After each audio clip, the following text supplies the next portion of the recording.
욥기 34장. 그러고서 엘리후가 다시 말을 이었다. 지혜가 많으신 어르신들, 내 말을 들어보십시오. 아는 것이 많으신 어르신들, 내 말에 귀 기울여 보십시오. 혀가 음식 맛을 구별하듯이 귀는 그 맛이 옳은지 그른지를 알아차립니다. 그러니 무엇이 옳은지 우리 스스로 분별해 봅시다. 무엇이 선한지 함께 알아보도록 합시다. 욥 어르신은 말씀하시기를 나는 아무 잘못이 없는데도 하나님께서 나의 옳음을 인정하지 않으신다 하시고 또 내가 옳은데도 불구하고 어찌 옳지 않다고 거짓말을 할 수 있겠는가? 정말로 나는 아무 죄가 없는데도 너무 큰 상처를 입었다 하십니다. 욥 어르신은 어찌 그리 말씀하실 수가 있습니까? 도대체 욥 어르신 같은 사람이 어디에 또 있겠습니까? 지금 욥 어르신은 하나님 비웃기를 마치 물 마시듯 하고 있습니다. 어르신은 악을 행하는 자들과 친구로 지내고 또 못된 짓을 하는 무리들과 어울려 다닙니다. 그러면서 말하기를 사람이 하나님을 기쁘게 하려고 애써 보았자 그것이 대체 무슨 유익이 있단 말인가? 라고 말씀하십니다. 그러니 분별력을 지니신 어르신네들, 내 말을 좀 들어보십시오. 하나님께서 악을 행하실 수가 있습니까? 전능하신 분께서 옳지 않은 일을 행하실 수가 있습니까? 진실로 하나님께서는 사람이 행하는 바에 따라 그대로 갚아주시는 분입니다. 사람이 어떻게 행하느냐에 따라 그에 상응하는 열매를 거두게 하시는 분입니다. 하나님께서 잘못된 일을 하신다거나 전능하신 분께서 정의를 그르치는 일은 감히 상상조차 할 수도 없습니다. 어느 누가 하나님더러 땅을 주관하라고 명하신 자가 있겠습니까? 어느 누가 하나님더러 세상을 다스리라고 맡기신 분이 있겠습니까? 만일 하나님께서 마음 먹고 그 영과 숨을 거두신다면 모든 육신들은 다 같이 일시에 죽어 모두가 예외 없이 흙으로 돌아가고 말 것입니다. 그러니 욥 어르신, 분별력이 있으시다면 제발 내 말을 들으십시오. 내가 하는 말에 귀를 기울여 보십시오. 정의를 미워하는 분이 어찌 세상을 다스릴 수 있겠습니까? 욥 어르신은 의로우신 전능자를 정죄하시겠다는 것입니까? 그분께서는 심지어 왕들에게도 너는 쓸모없는 인간이다 하고 말씀하시고 귀족분들에게도 너는 악하다 하고 말씀하시는 분이 아닙니까? 그분께서는 통치자들이라고 해서 그들의 편을 들어주지 않으시고 부자라고 해서 가난한 자들보다 더 대우해 주지도 않으십니다. 모두가 다 그분께서 손수 지으신 자들이니 말입니다. 그들은 순식간에 죽는 존재들입니다. 사람은 갑자기 죽는데 심지어 한밤중에라도 죽습니다. 하나님께서 사람을 내리치시면 아무리 강한 사람일지라도 아주 간단하게 죽고 맙니다. 참으로 하나님의 눈은 사람이 행하는 바를 낱낱이 지켜보십니다. 발걸음 하나하나를 다 헤아리고 계십니다. 악한 자들이 하나님의 눈길을 피해 숨을 수 있는 곳은 온 세상 어디에도 없습니다. 아무리 어두운 곳이라도 아무리 짙은 그림자가 드리운 곳이라도 하나님 눈을 피해 숨을 데는 어디에도 없습니다. 평소 그 사람의 모든 것을 알고 계시는 하나님께서는 사람들을 심판하는 데에 오래 생각하실 필요가 전혀 없습니다. 하나님께서는 이것저것 조사할 것도 없이 힘 있는 세력가들을 꺾어 버리시고 그 자리에 다른 사람을 대신 앉히십니다. 하나님께서는 그들이 행한 짓을 너무나 잘 아시기 때문에 하룻밤 사이에 그들을 뒤엎어 멸망에 이르도록 하시는 것입니다. 하나님께서는 모든 사람이 지켜보는 자리에서 그들의 악함을 징벌하시는데 그것은 그들이 하나님께 등을 돌려 옆길로 벗어났고 그래서 하나님께서 지시하시는 길로 가는 것에는 아무 관심도 없기 때문입니다. 그로 인해 가난한 자들의 고통스러운 울부짖음이 하나님께 올라가 닿았고 결국 하나님께서는 그들의 부르짖음에 응답하시는 것입니다. 하지만 만일 하나님께서 잠자코 침묵하신다고 하여도 어느 누가 감히 그분을 비난할 수 있겠습니까? 만일 하나님께서 얼굴을 가리시고 숨으신다고 하여도 어느 누가 감히 그분을 비난할 수 있겠습니까? 어느 누구도 어느 민족도 감히 하나님을 비난할 수 없습니다.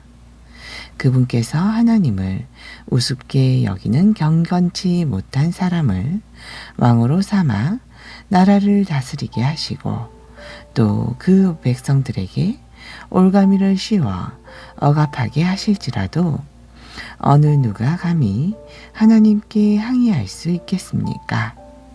욥 어르신은 하나님 앞에서 내가 죄를 지었습니다. 하지만 다시는 죄를 짓지 않겠습니다. 내가 미처 깨닫지 못하는 것을 주께서 가르쳐 주십시오. 내가 잘못했다면 다시는 그런 잘못을 저지르지 않겠습니다. 하고 말씀드린 적이 있습니까? 어르신이 지금처럼 계속 회개하기를 거부하신다면 과연 하나님께서 어르신의 편을 들어주시겠습니까? 물론 결정을 내리는 것은 내가 아닌 욥 어르신이십니다. 지금 어르신이 생각하고 있는 바를 내게 말씀해 보십시오. 조금이라도 분별 있고 지혜 있는 사람이라면 그는 욥 어르신의 말을 듣고 내게 말하기를 욥이 알지도 못하면서 그렇게 함부로 말하는군. 욥의 말에는 아무런 지혜가 없어 할 것입니다. 맞습니다. 욥 어르신이 그처럼 악한 자들 같이 말하다니 정말이지 욥 어르신은 더 호된 시련을 겪어야 마땅합니다. 욥 어르신은 자신이 지은 죄에다 이제 반역하는 일까지 저지르고 있습니다. 우리가 보는 앞에서 경멸하듯 박수를 쳐대며 하나님을 모독하는 말을 서슴없이 해대고 있습니다. 35장 엘리후가 계속해서 말을 이었다. 어르신은 아직도 자신이 옳다고 생각하십니까? 어르신은 하나님 앞에서 자신이 옳다고 말씀하시지 않았습니까? 그러면서 물으시기를 내가 죄를 짓지 않는다고 해서 내게 돌아올 유익이 무엇이며 내가 얻을 것이 무엇인가 하였습니다. 이제 욥 어르신과 어르신의 세 분 친구들에게 내가 답변해 드리도록 하겠습니다. 하늘을 우러러 보십시오. 하늘에 떠 있는 저 구름이 얼마나 높습니까? 어르신이 죄를 지은들 하나님께 무슨 해를 끼치겠습니까? 어르신의 허물이 아무리 많다 한들 그것이 진짜 하나님께 무슨 상관이 있겠습니까? 어르신이 올바르게 산다 한들 그것이 하나님께 무슨 보탬이 되겠습니까? 하나님께서 어르신에게 받을 수 있는 것이 도대체 무엇이 있겠습니까? 어르신이 악한 짓을 해도 그것은 어르신 같은 사람에게나 영향을 미칠 뿐입니다. 어르신이 의롭게 산다고 해도 그건 역시 사람들에게나 유익할 뿐입니다. 사람들은 억압을 당하면 울부짖게 되고 권세 있는 자들에게서 자신을 구해달라고 간청합니다. 그러나 아무도 나를 지으신 하나님께서는 어디에 계십니까? 밤중에도 나로 노래하게 하시고 땅의 짐승들보다 이에게 더 많은 것들을 가르쳐 주시고 또한 공중의 새들보다 우리를 더욱 지혜롭게 만들어 주시는 하나님께서는 어디에 계십니까? 하고 말하지 않았습니다. 악한 자들이 부르짖을지라도 하나님께서 그들에게 응답하지 않으시는 것은 그들의 교만 때문입니다. 하나님께서는 악한 자들의 공허한 호소를 들어주지 않으시고 전능하신 분께서는 악한 자들의 울부짖음에도 들은 채 하지 않으십니다. 욥 어르신은 말씀하시기를 하나님을 뵐 수 없다 하였고 또 심판은 하나님께 달려 있으니 나는 그분을 기다릴 수밖에 없다 하셨습니다. 더 나아가 하나님께서는 악한 자들에게 진노의 형벌을 내리지 않으시니 아마도 그런 일에는 관심을 기울이지 않으시는 모양이다 하고 욥 어르신은 말씀하셨습니다. 그러니 욥 어르신은 지금껏 입을 열어 헛된 말을 하신 것이고 무얼 제대로 알지도 못하면서 계속 빈말만 늘어놓고 계셨던 것입니다. 36장 엘리후가 계속 말을 이었다. 어르신들 잠깐만 더 참고 내 말을 들어보십시오. 아직도 내게는 하나님을 대신하여 드릴 말씀이 있습니다.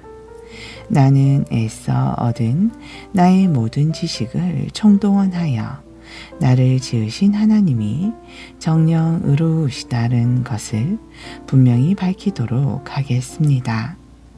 나는 내 말이 결코 거짓되지 않는다는 것을 확신합니다.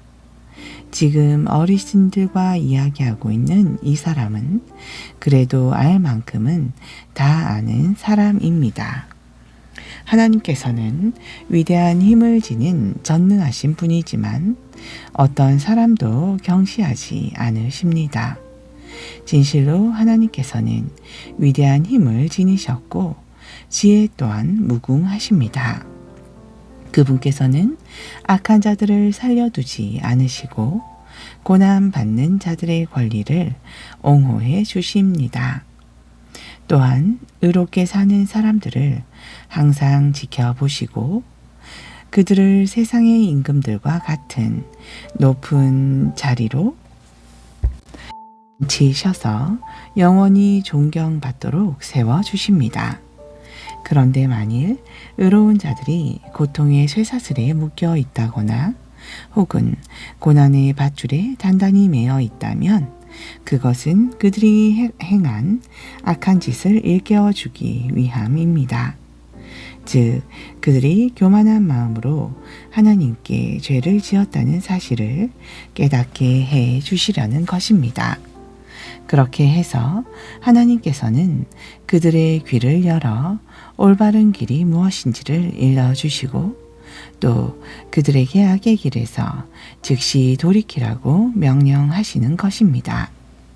그런 때에 만일 그들이 하나님의 말씀에 복종하고 따르면 그 사람들은 남은 생애 동안 번영을 누리며 행복하게 살 수 있을 것입니다.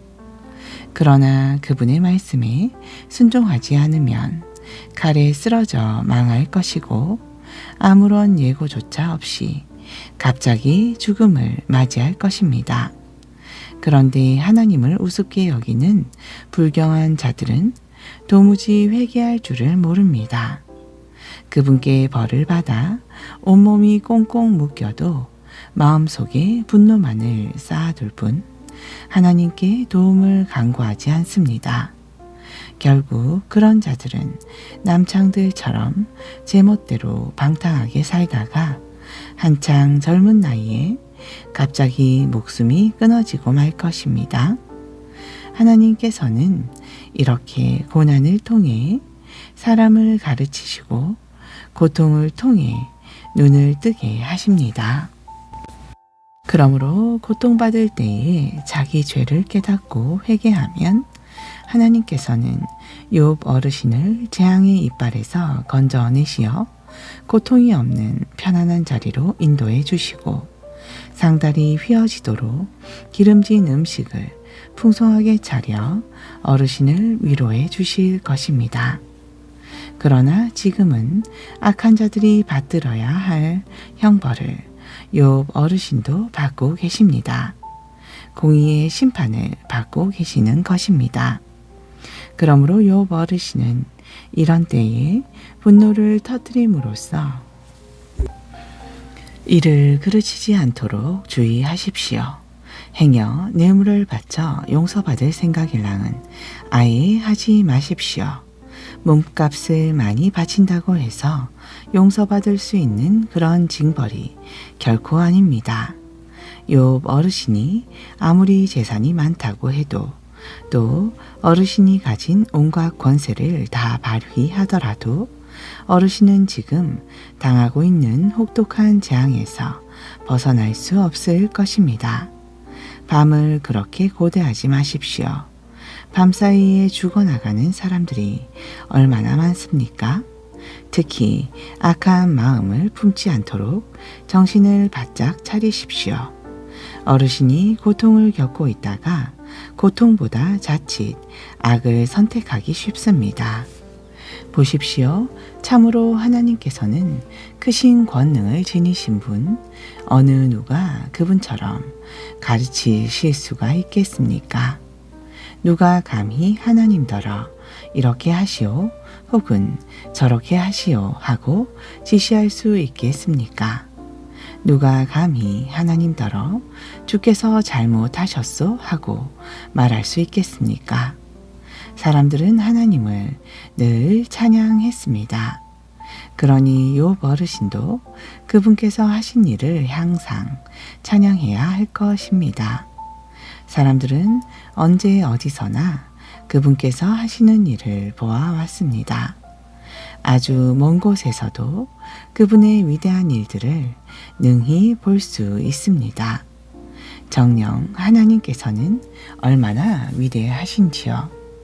하나님께서는 우리의 이해를 훨씬 초월하십니다. 그분의 횟수가 얼마나 되는지 우리로서는 감히 헤아릴 길이 없습니다. 그분께서는 땅에서 물을 증발시켜 공중으로 끌어올리시고 그것으로 빗방울을 만드신 후 구름 속에 잘 간직해 두셨다가 땅 위의 모든 사람에게 비로 내려주십니다. 그분께서 어떻게 구름을 펼치시는지, 어떻게 창공에서 천둥이 치게 하시는지 어느 누군들 알 수 있겠습니까? 보십시오. 그분께서는 하늘 여기저기에 번쩍번쩍 번개를 치시고 바닷속 깊은 곳에 흑암의 장막으로 덮으시는 분입니다.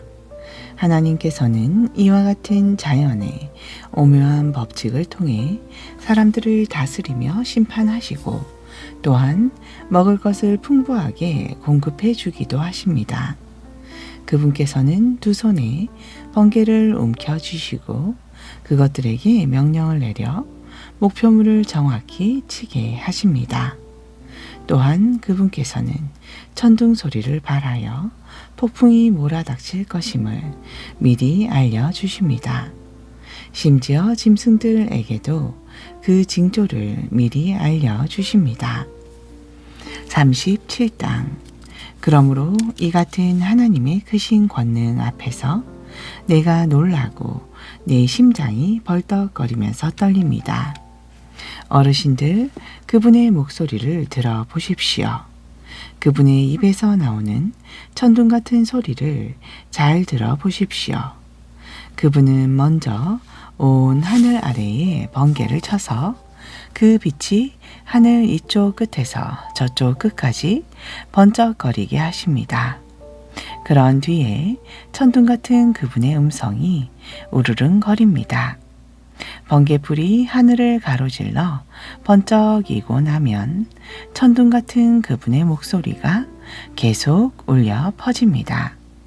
참으로 하나님께서는 천둥 같은 놀라운 음성을 울리시며 우리로서는 도저히 이해할 수 없는 엄청난 일들을 행하십니다. 하나님께서 눈에게 땅에 떨어져라 명하시면 눈이 땅 위에 펑펑 쏟아지고, 비에게 땅에 쏟아지라 명하시면 땅 위에 소나기가 주룩주룩 내립니다. 이렇게 그분께서는 폭설과 폭우를 통해 사람의 일손을 묶어 놓으시어 모든 사람들로 하여금 하나님께서 하시는 일을 알게 하십니다. 이때 뭇 짐승들은 눈과 비를 피해 각각 숨을 곳을 찾아 굴 속으로 들어갑니다. 남쪽에서는 태풍이 불어오고 북쪽에서는 차디찬 바람이 불어옵니다. 하나님의 입김에 물이 얼고 드넓은 호수도 꽁꽁 얼어붙습니다. 또 그분께서는 빽빽한 구름 속에 습기를 실어 나르시고 두통 구름 사이로 번개가 번쩍거리게 하십니다. 구름은 하나님께서 이끄시는 대로 온 세상을 이리저리 뭉게뭉게 떠다니면서 그분께서 무엇을 명하시든 그것을 땅 위에 이행하고 있습니다.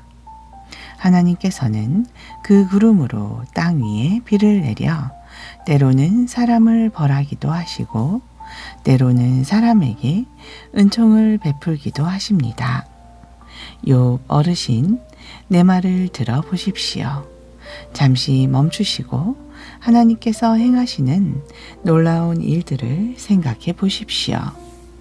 어르신은 하나님께서 이 모든 일들을 어떻게 행하시는지 아십니까? 어떻게 구름 속에서 번쩍거리는 번개를 치게 하시는지 아십니까? 어떻게 구름이 공중에 잘 매달려 떠돌아다니는지 알고 계십니까? 온전한 지식을 갖고 계시는 그분께서 행하시는 이런 놀라운 일들을 어르신은 알기나 합니까? 남풍이 불어와 온 땅이 고요해지면 날씨가 더워져 어르신의 옷이 땀에 젖는 이유를 아십니까? 어르신이 그분을 도와 하늘을 넓게 펴실 수 있겠습니까? 마치 거푸집에 부어 만든 청동 거울처럼 창공을 견고하게 펼칠 수 있습니까? 욥 어르신, 어디 한번 말씀해 보십시오. 우리가 그분께 무슨 말씀을 드려야 할지 우리에게 가르쳐 주십시오. 우리는 아무것도 알지 못하고 마음이 어두워서 그분께 무슨 말씀을 드려야 할지 도무지 알 수 없습니다. 설령 그분께 하고 싶은 말이 있다 할지라도 어떻게 감히 그분께 이러쿵 저러쿵 다 말씀드릴 수 있단 말입니까? 함부로 입을 열었다간 하나님께 삼켜질 것이 분명할 텐데 말입니다. 바람이 하늘의 구름을 휩쓸고 지나가서 하늘이 맑게 개면 우리는 그 광채 때문에 밝게 빛나는 하늘의 태양을 똑바로 쳐다볼 수가 없습니다. 마찬가지로 하나님께서 금빛 찬란한 광채를 바라시면서 북녘에서 걸어 나오시면 우리는 그분의 두려운 위엄 때문에 감히 그분을 똑바로 바라볼 수 없습니다. 또한 우리는 전능하신 분께 가까이 다가갈 수도 없습니다. 참으로 그분의 권능은 탁월하시고 그분의 공의는 의로우시며 그분의 심판은 공정하십니다. 그러므로 사람은 마땅히 겸손한 자세로 그분을 경외해야 합니다. 하나님께서는 마음속으로 스스로 지혜롭다고 여기는 자들을 무시하시고 거들떠 보지도 않으십니다. 아멘. 신약전서 사도행전 10장 28절. 베드로가 그들에게 말했다. 여러분도 잘 아시다시피 우리 법에는 유대인이 이렇게 이방인과 사귀거나 방문하는 것이 금지되어 있습니다. 그러나 하나님께서는 어떤 사람도 차별해서는 안 된다는 것을 제게 환상으로 보여주셨습니다. 그래서 여러분이 저를 부르러 사람을 보냈을 때 거절하지 않고 이렇게 왔습니다. 그런데 여러분은 무슨 일로 저를 오라고 하셨습니까? 백부장 고넬료가 대답했다. 나흘 전입니다. 제가 이맘때쯤 오후 기도를 주님께 드리고 있는데 갑자기 제 앞에 눈부시게 빛나는 옷을 입은 사람이 나타나서 제게 말하기를 고넬료야, 하나님께서 내 기도를 들어주셨고 내가 가난한 사람들에게 베푸는 자선을 모두 기억하고 계신다. 이제 너는 요바로 사람을 보내어 베드로라고 하는 시몬을 모셔오게 하여라. 그는 지금 가죽 제품을 만드는 무두장이 시몬의 집에 머물고 있는데 그 사람의 집은 바닷가에 있다라고 하셨습니다. 그래서 제가 즉시 선생님께 사람을 보냈던 것인데 이렇게 와 주셨으니 잘 하셨습니다. 저희는 주님께서 선생님을 통해 저희에게 명하시는 모든 말씀을 들으려고 지금 이렇게 하나님 앞에 모여 있습니다. 베드로가 입을 열어 말하기 시작했다. 이제야 내가 분명히 깨달았습니다.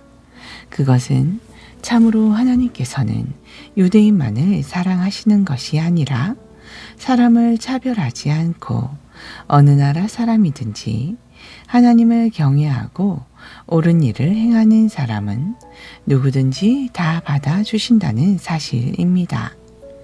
하나님께서 이스라엘 사람에게 전하신 기쁜 소식, 곧 하나님께서 모든 만물의 주인이신 예수 그리스도를 통하여 말씀하신 평화의 기쁜 소식에 대해서는 여러분도 잘 알고 계십니다.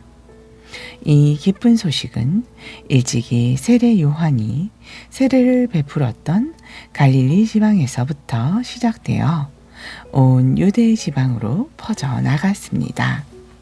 하나님께서는 나사렛 예수께 성령과 권능으로 기름 부어 주시고 늘 함께 하셨습니다. 그래서 예수께서는 사방을 두루 다니시면서 마귀에게 짓눌린 사람들을 다 고쳐주셨습니다. 우리 사도들은 예수께서 온 유대와 예루살렘에서 행하신 그 모든 놀라운 일들을 직접 눈으로 목격한 증인이십니다. 이런 예수를 사람들은 십자가에 못 박아 죽였지만 하나님께서는 사흘 만에 예수를 죽은 자들 가운데서 다시 살리시고 사람들 앞에 나타나게 하셨습니다.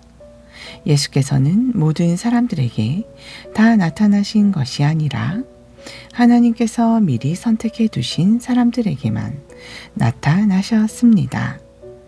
예수께서는 죽은 자들 가운데서 부활하신 후 우리에게 몸소 찾아오셨고 우리는 그분과 함께 먹고 마셨습니다.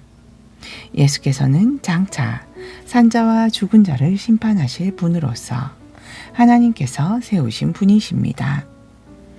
예수께서는 모든 사람들에게 이 사실을 증거하라고 우리에게 당부하셨습니다. 모든 예언자들도 한결같이 증거하기를 예수를 믿는 사람은 누구든지 그분의 이름으로 죄 사함을 받을 수 있다 라고 했습니다. 베드로가 이 같은 말을 하고 있는 동안 성령께서 말씀을 듣는 모든 사람들 위해 내려오셨다. 베드로와 함께 온 할례받은 유대인 신자들은 이방인들 위에도 성령의 선물이 부어지는 것을 보고는 크게 놀랐다. 그러나 이방인들이 방언으로 말하면서 하나님을 찬양하는 것을 직접 들었으니 의심의 여지가 없었다. 그때 베드로가 말하였다. 이분들에게 세례를 주는데 반대하실 분이 없으시겠죠? 이 사람들도 우리처럼 분명 성령을 받았습니다. 그러고서 베드로는 예수 그리스도의 이름으로 그들에게 세례를 베풀었습니다. 그들은 베드로에게 며칠만 자기들과 함께 머물다 가시라고 간청하였다. 아멘.